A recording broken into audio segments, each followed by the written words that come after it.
L'année dernière, pendant mes vacances de Noël, j'ai essayé pour la première fois de skier. Enfin, pas vraiment pour la première fois. J'avais déjà fait un peu de ski en classe de neige quand j'avais 10 ans. Mais est-ce que ça compte vraiment?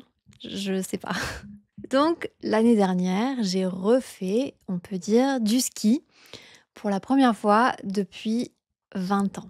Non, ça ne me rajeunit pas. Et j'ai vraiment adoré ça. C'est un sport incroyable avec de la vitesse, des sensations et on profite aussi des paysages de montagne qui sont complètement fous.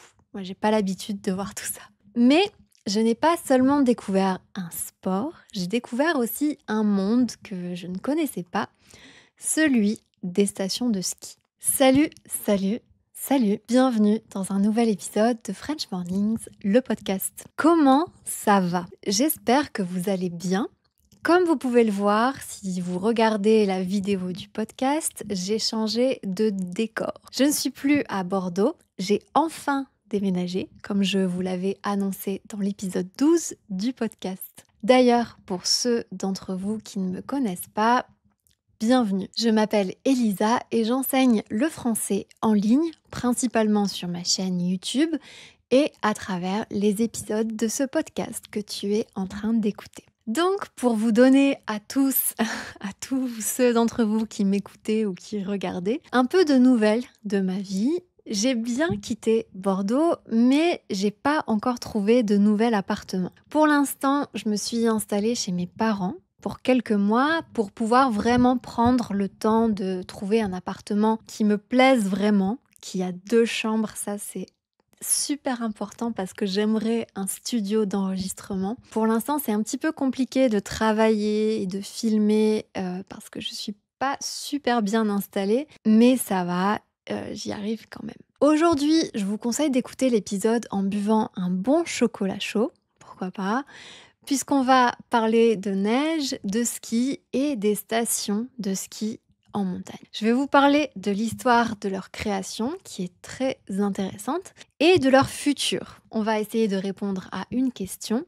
Est-ce qu'on pourra continuer à skier en France en 2030? C'est dans 5 ans seulement. Le ski, ça a longtemps été une activité hivernale très prisée, c'est-à-dire très appréciée. Mais face au réchauffement climatique, l'avenir des stations de ski, l'avenir des sports d'hiver paraît un peu compromis. Avant de commencer, je vous informe que vous pouvez retrouver le PDF de la transcription de cet épisode dans le lien de la description. Et je vous conseille vraiment de le télécharger pour aller plus loin. Il contient une liste du vocabulaire et des expressions avec des exemples d'utilisation en contexte et même des questions de compréhension pour vraiment assimiler tout ce qu'on va voir ensemble dans l'épisode. Et je pense qu'il va y avoir dans cet épisode beaucoup de nouveaux vocabulaires pour vous. Comme d'habitude, j'aime bien vous parler de l'histoire, donc on va commencer par ça.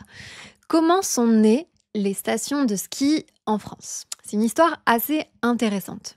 Au début des années 20, on trouve dans les montagnes françaises, que ce soit les Alpes ou les Pyrénées, uniquement 2 petits villages. En 1924 a lieu un grand événement, les Jeux olympiques d'hiver.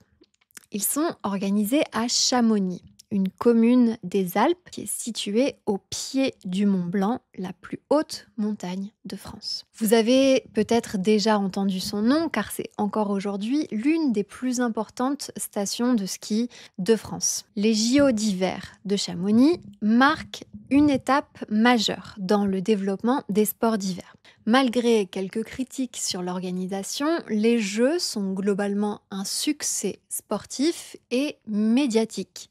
Financièrement, par contre, c'est une autre histoire. Le bilan est assez catastrophique puisque les Jeux ont coûté plus qu'ils n'ont rapporté. Mais pour la commune de Chamonix, le bilan est positif, puisque pendant ces Jeux olympiques, la ville de Chamonix a été équipée d'équipements sportifs très modernes, ce qui en font maintenant la station de ski par excellence en France. Et c'est notamment ce succès qui va inspirer le développement du tourisme hivernal, du tourisme d'hiver, quelques décennies plus tard. Dans les années 60, le gouvernement français voit dans le développement des stations de ski une opportunité de créer une nouvelle économie, mais aussi de dynamiser les zones rurales françaises de montagne et d'attirer une nouvelle catégorie de touristes. Des touristes qui viennent de classes sociales plus moyennes, puisqu'à cette époque, le ski reste un sport de luxe, réservé aux plus riches. Le gouvernement décide donc de lancer ce qu'on appelle le plan neige. Concrètement, c'est un programme qui visait à transformer les montagnes françaises et développer les stations afin que la France devienne une destination phare, une destination incontournable pour les sports d'hiver. Dans le cadre de ce plan neige, 23 stations ont été créées, comme les Arcs ou bien encore Tignes. Vous y avez peut-être été si vous avez skié en France. Ce qui représentait environ une capacité d'accueil de 150 000 personnes. Et tout ça entre 1971 et 1975, c'est-à-dire en à peine 4 ans. Donc c'est une croissance très très rapide.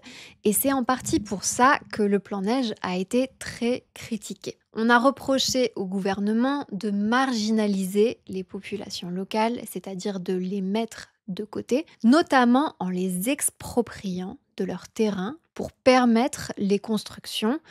Et aussi, on a reproché au gouvernement d'abîmer les écosystèmes en construisant dans des zones fragiles de haute montagne. Et oui, parce que pour créer ces belles stations et ces belles pistes où il n'y a aucun arbre, il a fallu modeler le paysage de manière drastique, c'est-à-dire de manière radicale. Il a fallu créer ces pistes bien lisses au milieu de la roche et des forêts. Pour créer les pistes de ski, les stations n'hésitent pas à utiliser la dynamite. Le relief des montagnes est par endroits complètement artificiel puisqu'il a été façonné par des bulldozers. Ces aménagements ont eu un coût environnemental très important. Par exemple, dans les Alpes françaises, les forêts ont été déboisées, c'est-à-dire qu'on a rasé les arbres sur des centaines d'hectares pour aménager des pistes et des remontées mécaniques. Ce qui a provoqué une grosse perte au niveau de la biodiversité et des risques accrus, c'est-à-dire des risques plus élevés d'érosion. Au niveau écologique, on commence donc très très mal. Et l'ironie de la situation, qui est un petit peu triste aussi, c'est que les stations de ski sont les premières victimes des problèmes climatiques qu'elles ont elles-mêmes créés. Elles ont pourtant connu une période faste, c'est-à-dire une période avec beaucoup de succès. Et on peut même dire que le plan neige, c'est un succès puisqu'aujourd'hui, la France fait partie des 5 premières destinations de sport d'hiver avec les États-Unis, l'Autriche, le Japon et l'Italie. Une fois toutes ces stations construites, le gouvernement a mis en place des mesures pour encourager la pratique du ski. Et l'une des initiatives phares a été les classes de neige, qui ont permis à des milliers d'enfants français de découvrir les sports d'hiver. En gros, ce sont des colonies de vacances organisées par les écoles, encore aujourd'hui, je crois, pendant plusieurs jours, voire plusieurs semaines. Et généralement, ça c'est pour des enfants citadins en classe de primaire, des enfants qui ne connaissent pas la montagne et qui ont entre 6 et 10 ans. Et c'est ce que je vous racontais au début de l'épisode.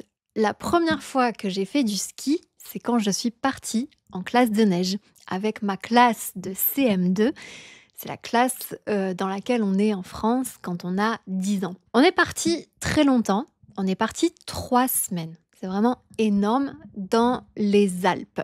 Mais je me souviens plus le nom du village exactement. Et les professeurs aussi venaient avec nous. Donc en fait, on avait ski le matin et ensuite cours comme d'habitude avec les profs l'après-midi. Pendant les cours de ski, il y avait 2 groupes de niveaux.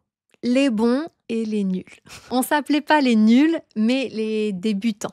Il y avait donc ceux qui avaient déjà fait du ski, qui étaient dans le groupe des bons, et ceux plus débutants pour qui c'était la première fois, comme c'était le cas pour moi. Et déjà, dans ces groupes, on pouvait quand même remarquer une petite différence sociale entre les élèves. Parce que oui, même si on est enfant, on remarque les différences sociales. Et évidemment, dans le groupe des élèves qui avaient déjà fait du ski, il y avait des enfants de médecins, de dentistes, de cadres, de parents qui gagnaient plus d'argent que les parents des élèves qui faisaient du ski pour la première fois. Comme je vous l'avais dit, la volonté du gouvernement, c'était de démocratiser, de rendre plus accessible la pratique des sports d'hiver. Mais ça n'a pas vraiment fonctionné.